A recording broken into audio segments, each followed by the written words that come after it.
En réalité, beaucoup de personnes viennent dans mon bureau pour me poser ce genre de problème. Combien est-ce que je dépose pour avoir combien? Je ne veux pas savoir comment ça se passe. Il y a une très grave incompréhension autour du concept de la crypto-monnaie. Et donc, aujourd'hui, je fais cette vidéo pour essayer d'expliquer aux gens ce que c'est de façon générale.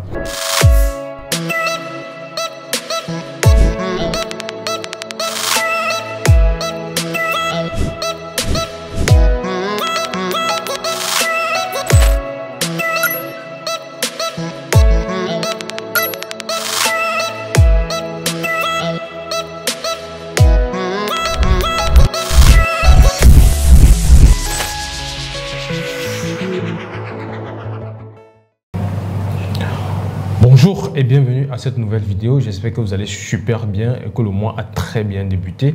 Nous sommes en juillet, c'est le 7e mois de l'année et effectivement, il faudrait faire le bilan si vous avez une activité, faire le bilan de mi-parcours pour effectivement voir ce qui a marché, ce qui n'a pas marché et comment rectifier les tirs pour finir l'année en bonté.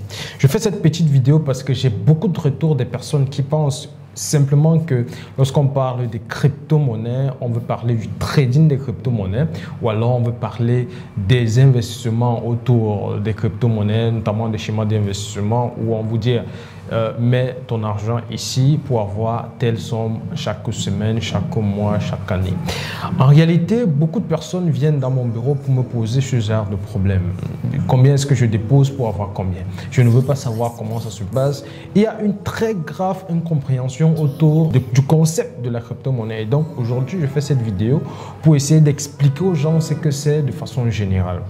La crypto-monnaie, c'est une monnaie qui a été créée en 2008, vulgarisée en 2009, dans le but de décentraliser le système bancaire et permettre les paiements pair à pair, c'est-à-dire d'une personne à une autre directement sans passer par un organe central en utilisant la technologie blockchain. C'est la technologie qui sous-tend la crypto-monnaie, c'est même l'essence de la sécurité qui est autour des crypto-monnaies aujourd'hui.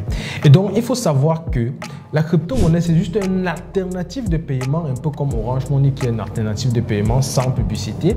MTN Mobile Money, ce sont des alternatives de paiement. Le cash, c'est une alternative de paiement. Vous pouvez aller dans une boutique, vous n'avez pas du cash, vous pouvez payer par Orange Money ou par MTN Mobile Money. Vous pouvez également payer par Bitcoin si effectivement on accepte les paiements en Bitcoin ou alors vous pouvez payer par USDT qui est le dollar des crypto-monnaies le plus connu, d'accord? Et donc, il faut savoir que la crypto-monnaie a été créée pour décentraliser le système bancaire, c'est la raison de la création, et permettre une alternative de paiement.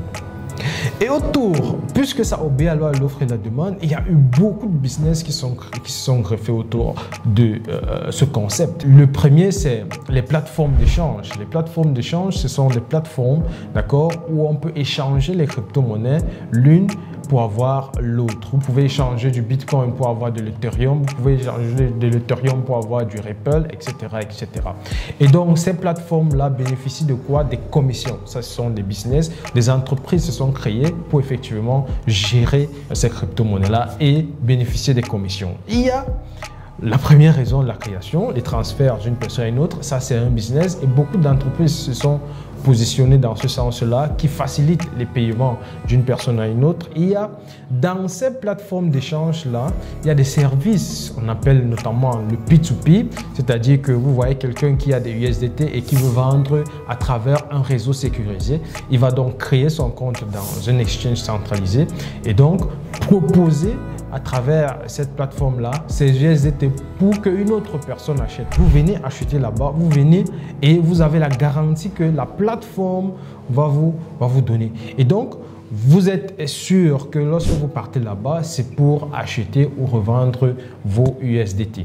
Et notamment, moyennant quelques petits bénéfices, il y a également ce qu'on appelle les launchpads. Dans ces plateformes d'échange-là, vous voyez, aujourd'hui, quand vous faites la formation sur le trading des crypto-monnaies ou la formation sur la connaissance des crypto-monnaies en général, vous allez comprendre qu'on ne parle plus notamment des crypto-monnaies seules, mais des projets crypto.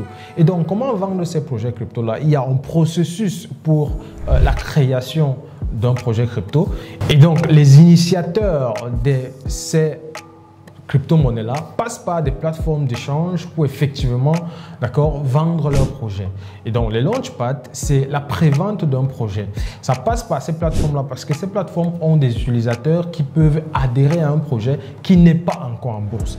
Parce que le projet vient soutenir, d'accord, soutenir la crypto-monnaie qui va être en bourse et donc qui va bénéficier des fluctuations qui peuvent exister dans cet univers des crypto-monnaies. Il y a également un service qu'on appelle le lending.